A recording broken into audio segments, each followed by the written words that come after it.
What's going on, guys? This is Ryan with RK Outpost, and today we have some news about Lucasfilm. What's going on there? You can see it in the headline. Benioff and Weiss no longer are doing their trilogy, and I kind of want to talk about why, how this laid out, how this news broke, and what that can mean going forward for Lucasfilm, and how maybe that could be something towards getting more expanded universe stories and getting that Legends timeline continued in the downtime.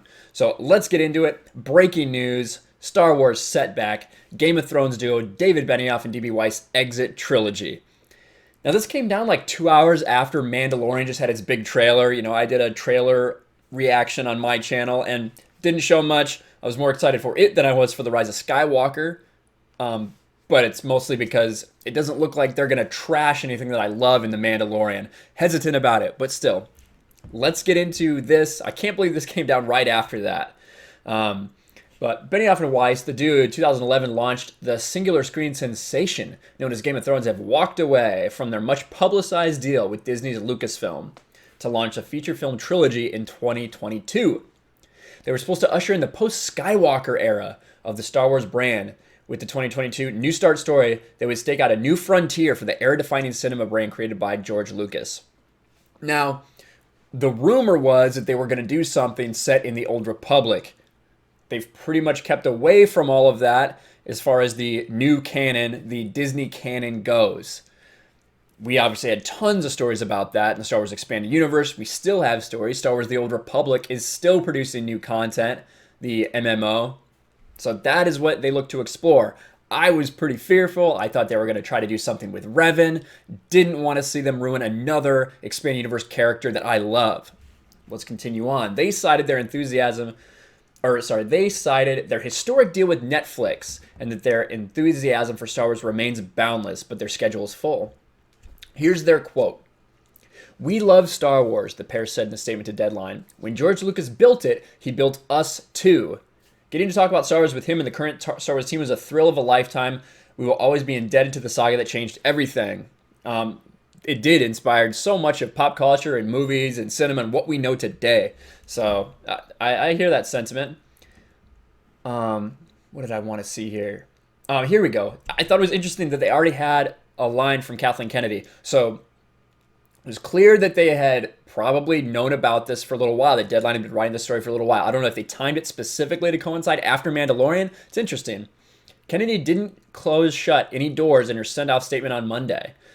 "David Benioff and Dan Weiss are incredible storytellers. We hope to include them in their journey forward when they are able to step away from their busy schedule to focus on Star Wars." It's okay. They kind of give their take. It's a big fizzle ending for the Firecracker Fuse headline from February 2018 when the deal was announced.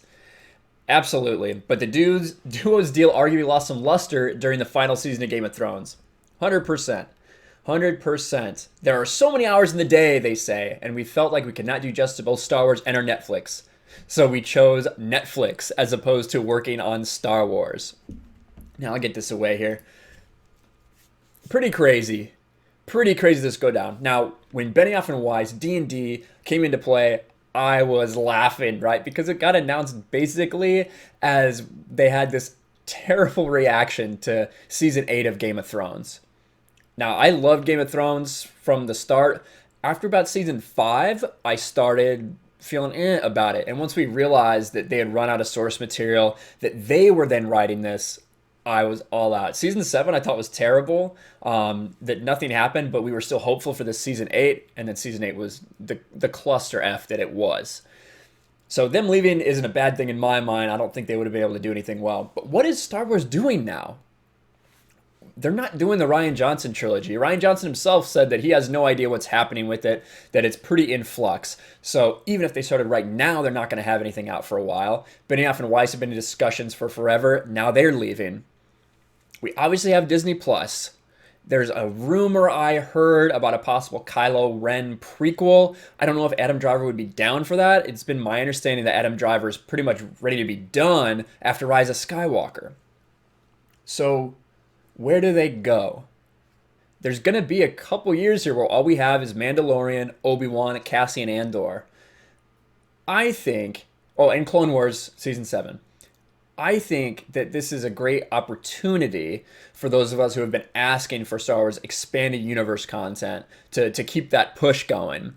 There's going to be a lot of downtime, and I think a lot of potential for them to go ahead and let Del Rey do some Legends content under that banner. Because there's going to be so many people that are going to be hungry for Star Wars, hungry for good Star Wars, like we've seen in this community, on this channel, on other channels. We see that there's a big group of people out there that even if they weren't exposed to the expanded universe before, to Legends, that once they realize how true to Star Wars it is, they are all in. I was so stunned after we did the Expanded Universe book club, and we had somebody who hadn't read a book, Will Gentry, hadn't read a book in 20 years, hadn't finished one, and he finished Heir of the Empire like that. He's ready to move on to the next one, because that's what these stories are. That's what the Expanded Universe is to so many people, and the community is growing. The fandom is growing. So that's what I think of when I hear this news, that Kathleen Kennedy lost these guys. We had the Lord and Miller debacle. We had the Colin Trevorrow debacle. Things are not squared right now up at Lucasfilm. So the next several years, it's going to be a big opportunity, I think, to ask for more Legends, ask for more Expanded Universe, as they kind of take a break from big Star Wars featured films, because they need to let it breathe a little bit. But tell me what you guys think. Do you think that this, going forward, could be a big opportunity for Expanded Universe, just like I do? Do you think that they're ever going to get rid of Kathleen Kennedy after the constant swings and misses that she has going on? Let me know in the comments below. Make sure you subscribe, smash the like button, ring the bell for notifications, and I'll talk to you guys later. Thanks for watching, everyone, and a special thank you to all my incredible patrons. I appreciate you guys so much. Want to check me out on Twitter or Instagram, or send something to my P.O. box? All the links are in the description. Until next time, I'll talk to you guys later.